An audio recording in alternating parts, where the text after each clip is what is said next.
तभी बोलता है गीता में निरिच्छा बनो, कोई इच्छा वासना बोला नहीं रखो, तभी तुमको शांति आए। में उसको कभी नींद आती है? जब तक कर्ज नहीं उतारता है उसको नींद नहीं आती है।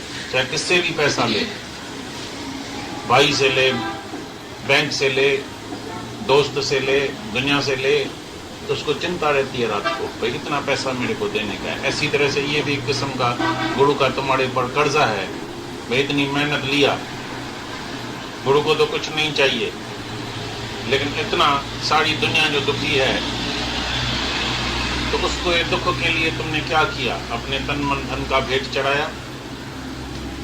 क्या औरों का दुख सुख अपना दुख सुख समझा है? और के दुख में दुखी नहीं होने का है, रोना नहीं है, लेकिन दूसरे का दुख तुम समझा है, जाना है। तो कितने लोग दुखी है, सारी दुनिया कितनी दुखी है, तो हम कैसा उसका दुख, आज ही ऐसा वचन उसको सुना है कि आज ही उसका दुख जो है छूट जाएगा। और दुख का कारण क्या है? दुख का कारण है अज्ञान। हम कभी भी किसी को पैसा भी देगा, धन देगा, कुछ भी देगा, मकान देगा, मदद करेगा, लेकिन दूसरे दिन वो फिर दुखी रहेगा। लेकिन अगर हम उसका अज्ञानी निवृत्त कर देंगे तो हमेशा के लिए उसका दुख जो है वो छूट जाएगा। और अज्ञान जाएगा ज्ञान से, तो ज्ञान किसी के पास है नहीं, यही ज्ञान गुरु देता है। रोज तुमको आत्मा में जगाता है, तुम भी दूसरे को जाके आत्मा में जगाओ। जी भाव में होगा उसको सब लगेगा, लोभ लालच दुख सुख मान अपमान ये सब उसको लगता है। लेकिन जब वो आत्मा में जागता है तो हर बात से वो छूट जाता है। जैसे अंधेरा ही उसका नष्ट हो गया, नाश हो गया, लाइट में आ गया, रोशनी में आ गया।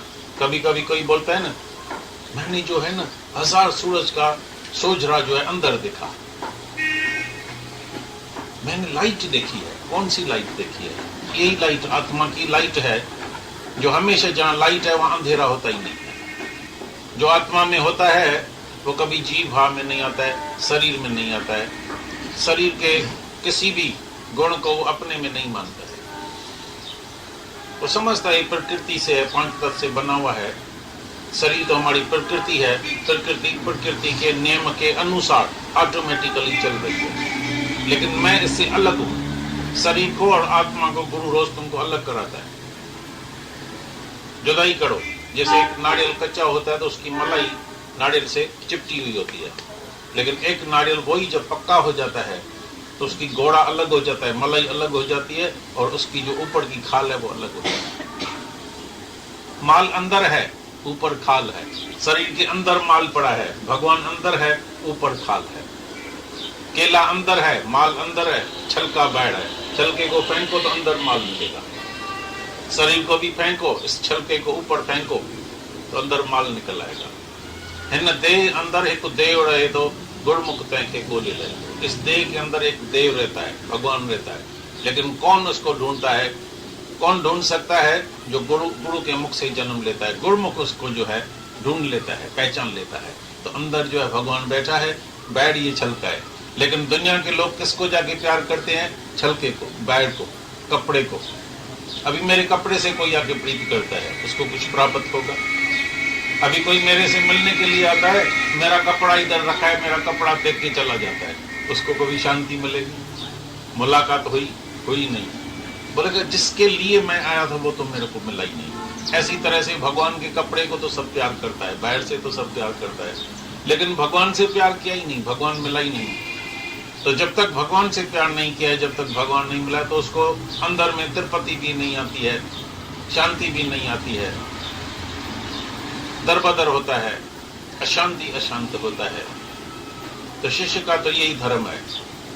जो निष्काम सच्चा भगत वही है जो कुछ निष्काम करके दिखलाता है। सच्चा भगत वही होता है जो कुछ निष्काम करके दिखाए। और निष्काम कर्म के आरंभ के समय तुम्हारा सकामी बंधन कभी भी नहीं टूटेगा, नहीं छूटेगा। जिसने निष्काम किया है उसका सकामी बंधन टूट गया है। जैसा ही आगे बढ़ा है, जैसे ही निष्काम में अपना जीवन दिया है, उसका सकामी बंधन टूटता गया है। लेकिन सिर्फ ज्ञान सुना, घर में जाके बैठा, शास्त्र जाके पढ़ा, फिर वही कर्म, वही सकामी बंधन में फंसा हुआ होता है, उसका ज्ञान कभी पक्का नहीं होता। समझो तुम्हारे अंदर पाप नहीं है, तुम निष्पापी है, तो दूसरे को क्या समझेगा? सारी दुनिया में कोई पापी तुमको नजर आएगा? जो खुद निष्पापी है, जो पाप कभी नहीं करता है, जो आत्मा में रहता है, वो दूसरे को पापी नहीं समझेगा। लेकिन जो अधूरा ज्ञानी है बोलता है मैं तो आत्मा हूँ, मैं तो निष्पापी हूँ, मैं तो पापी नहीं हूँ, लेकिन फलाना पाप करता है। दूसरे का विकार उसको दिखाई देता है जो खुद विकारी है, दूसरे का पाप उसको दिखाई देता है जो खुद पापी है। पहले तुम ये बात समझना, कभी भी दुनिया में किसको पापी पुण्य करके नहीं देखना। तुम्हारा क्या वास्ता है? तुमको पता कैसे चलेगा ये सचमुच पापी है कि पुण्य है?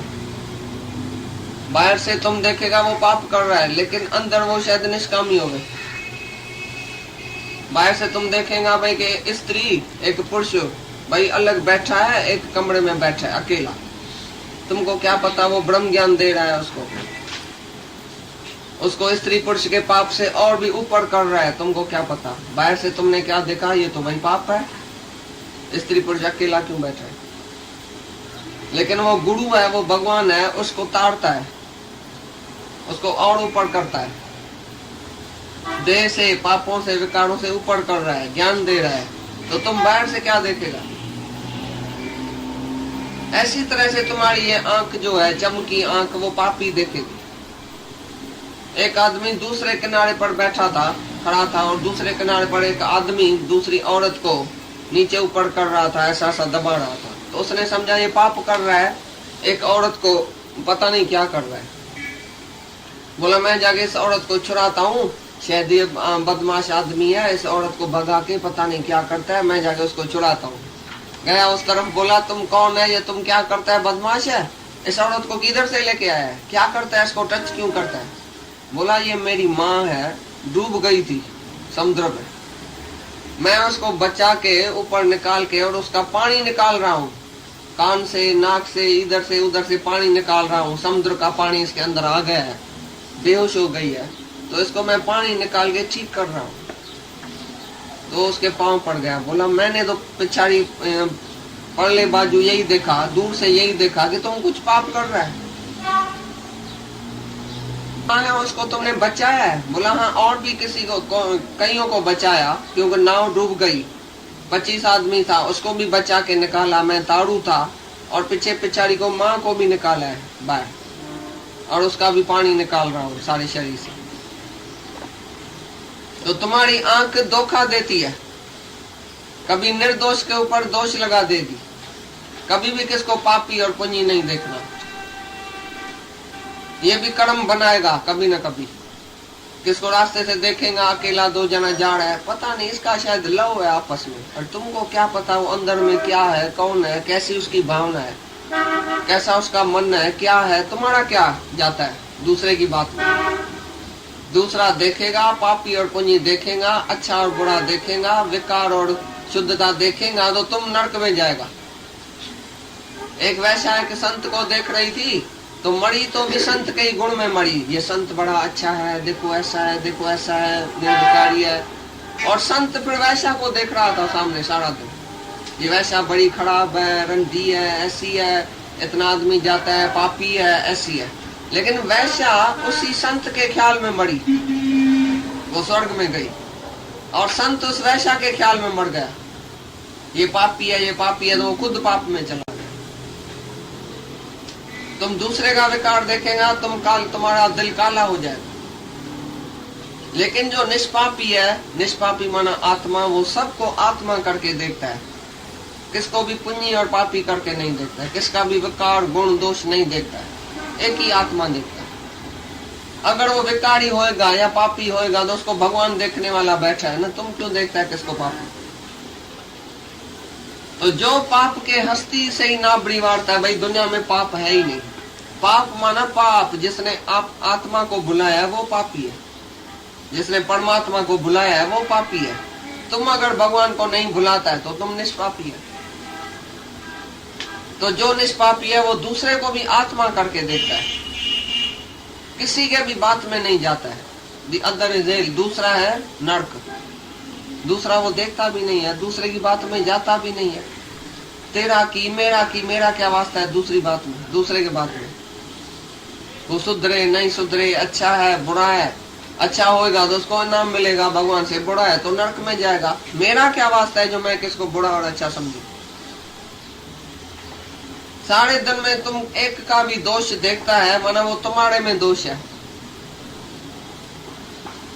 आज से किसी का भी विकार नहीं देखो, किसी का भी दोष नहीं देखो, सबको आत्मा करके देखो, सबको परमात्मा का स्वरूप करके देखो, तो तुम्हारे अंदर में सफाई हो जाएगी।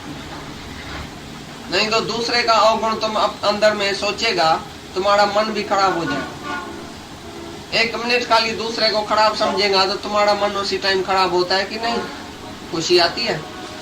किसका भी अवगुण सोचो, देखो खुशी आती है। शक्ल ही तुम्हारी पहले खराब हो जाएंगी जब दूसरे का विकार देखेगा ना, फलाना तो ऐसा है, शक्ल देखो, और फलाना तो भगवान है, शक्ल देखो अपनी। मन में विकार आएगा तो तुम्हारा मन काला हो जाएगा, आत्मा भूल जाएंगी, भगवान भूल जाएगा, फिर तुम संसार में माया में दोष में चला जाएगा। तो तुमको नरक देखना पड़ेगा अगर एक का भी तुमने दोष देखा दुनिया में। दुनिया सारी भरपूर है भगवान से, दुनिया है ही नहीं, जगत है ही नहीं, है ही जगदीश, है ही भगवान। सी गॉड एवरीवेयर, जहां तहां भगवान है। तो पापी कहां से आया? गीता में लिखा पड़ा है जो दुराचारी और सदाचारी में एक ही आत्मा देखता है, जो पुण्य और पापी में एक ही आत्मा देखता है, जो कुत्ते और ब्राह्मण में एक ही आत्मा देखा है, जो चंडाल और चोर में एक ही आत्मा देखता है, वो सब सच देखता है ही भगवान। भगवान कहाँ चोर बन के आया, कहाँ साध बन के आया, कहाँ वैश्या बन के आया, कहाँ राजा बन के आया, कहाँ भिखारी बन के आया, एक ही भगवान है। ये सब रूप उसने धारण करके तुमको बुलाया है। ज्ञानी भूलता ही नहीं है, बोलते है वैश्या भी तुम ही है भगवान, तुमने ही वैश्या का स्वरूप धारण किया है, मैं उधर भी तुमको ही देखता हूँ। तो तुम भूलेगा वैश्या में, स्त्री में भूलेगा, बच्चे में भूलेगा, भाई ये तुम ही है, इधर भी तुम है, इधर भी तुम है। जो तुम सब जगह भगवान देखे वो भूलेगा कैसे? तो बोलता है जो निष्पापी है वो किसी का भी पाप नहीं देखता है। जो आत्मा है वो किसको भी पापी पुण्य करके नहीं देखता है। आत्मा पश्यंती आत्मा, आत्मा देखता भी आत्मा ही। उसका रजोगुण शांत हो गया है, रजोगुण शांत हो गया है। रजोगुण से ही काम और क्रोध उत्पन्न होता है। जिसका रजोगुण शांत है, माना काम और क्रोध उसके मन को सता नहीं सकता। कोई इच्छा, कोई वासना, कोई क्रोध उसके अंदर आ नहीं सकता है जिसका रजोगुण शांत है। रजोगुण से सब पाप उत्पन्न होता है। जो रजोगुण शांत है, जिसका जो आत्मा में रहता है, उसका रजोगुण शांत हो जाता है, उसको काम क्रोध नहीं लगता है कभी। एक दिन क्राइस्ट चला जाता, रास्ते से जा रहा था, तो एक मैरी थी, स्त्री थी, वो गई थी देवल में। तो दिन को 2 बजे देवल से बाहर निकल रही थी। तो आदमियों ने देखा तो भाई ये जो मेरी है, लड़की है, वो दिन को 2 बजे देवल से निकली है, से जरूर कोई पाप कर्म करके निकली है। तो सबने उसको पत्थर लगाया मेरी को। बोला तो भाई बाइबल में लिखा पड़ा है, हमारे क्रिश्चियन धर्म में लिखा पड़ा है, तो पापी को पत्थर से कूटना चाहिए। हम पत्थर से इसको कूटता है। मैरी को पत्थर लगाने लगा। उधर से क्राइस्ट आके गुजरा, मेरी जाके उसके पांव पड़ी। बोला क्राइस्ट मेरे को छुड़ाओ, और ये सब मेरे को पत्थर लगाता है। क्राइस्ट ने बोला तुम शांत रहो, पहले हमको जवाब दी, सवाल का जवाब दी। भाई ये तो बराबर लिखा पड़ा है कि पापी को पत्थर से कूटना चाहिए, लेकिन कौन पत्थर से कूटे? जो खुद निष्पापी हो गए। पहले तुम जो इसको पत्थर से कूटता है, तुम सब निष्पापी है या तुम्हारे से भी पाप होता है? सब एकदम डर गया। तुम सब ने बोला मेरे से भी पाप होता है, मेरे से भी भूल होती है, मैंने फलाना पाप किया। एक दूसरे को देखने लगा, अरे तुम भी तो शराब पीता है, तुम भी तो रंडी के पास जाता है, अरे तुम भी तो लोभ करता है, तुम भी तो ब्लैक मार्केट करता है, तुम भी तो झूठ बोलता है। एक दूसरे को पहचानता था, सब एक ही शहर का था। सबका जो मुंह नीचे हो गया, आंख नीचे हो गई।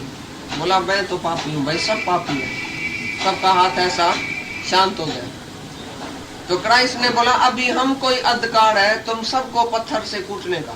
जो भी तुम बैठे हैं ना, मेरी को पत्थर लगाता है, मैं पहले तुमको पत्थर लगाऊंगा, क्योंकि तुम सब पापी है। कौन बोल रहा है तुम निष्पापी?